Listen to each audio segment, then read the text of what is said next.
Halo semuanya, selamat siang. Perkenalkan, nama saya Jeremia Manurung dengan NIM 2412011188 dan teman saya. Perkenalkan, nama saya Anggun Venezia dengan NIM 2412011107.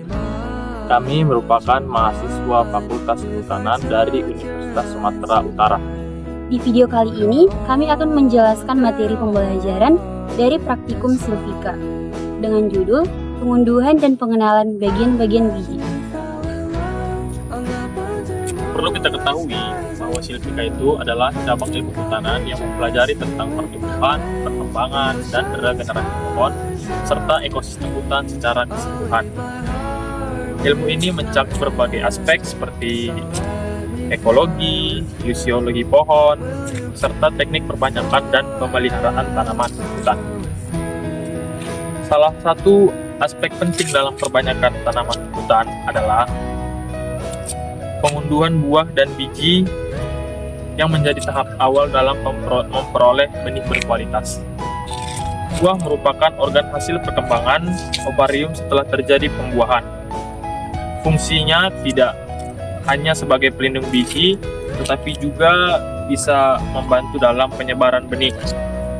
Di dalam buah terdapat biji yang berkembang dari okulum setelah pembuahan.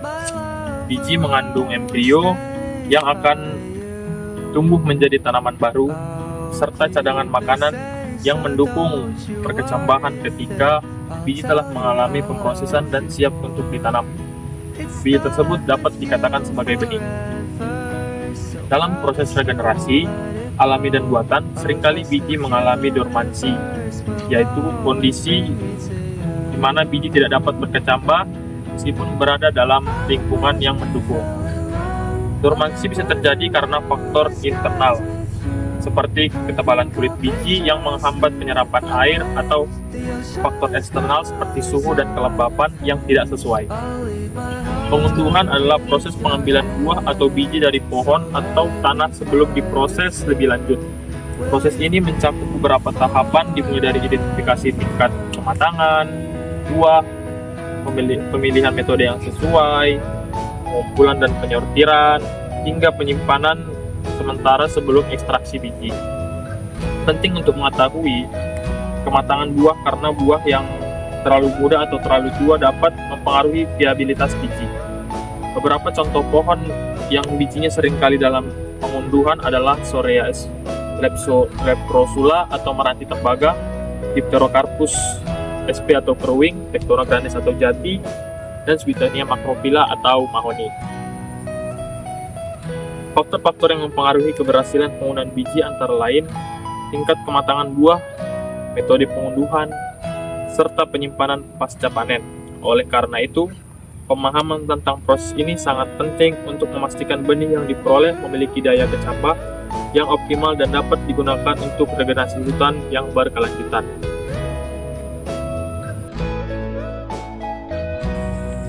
Skarifikasi. Sebelum masa perkecambahan, seringkali suatu benih atau biji mengalami masa yang disebut sebagai dormansi. Masa dormansi adalah suatu masa di mana biji dalam keadaan istirahat. Istirahat di sini dalam arti biji tersebut bisa mengalami dalam keadaan berkecambah karena beberapa alasan. Perkecambahan merupakan kejadian yang dimulai dengan ambisi dan diakhiri ketika radikula atau akar lembaga pada beberapa biji atau kotiledon atau epikotil memanjang atau muncul melewati kulit biji. Dormansi bisa terjadi karena kondisi dalam biji itu sendiri kurang sesuai walaupun kondisi luar sudah sesuai dengan persyaratan tumbuh biji tersebut, misalnya karena faktor suhu. Oke, tujuan pada praktikum pada judul ini yaitu untuk meningkatkan presentasi kecambah dan meningkatkan proses perkecambahan benih, dan juga agar kita mengetahui berbagai macam skarifikasi, baik secara fisis, kimiawi, maupun mekanis pada jenis tanaman hutan terhadap perkecambahan yang dihasilkan.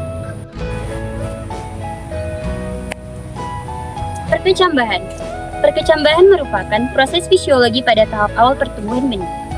Perkecambahan dianggap sempurna apabila akar-akar tanaman telah memproduksi fotosintesis yang cukup untuk mensuplai makanannya sendiri.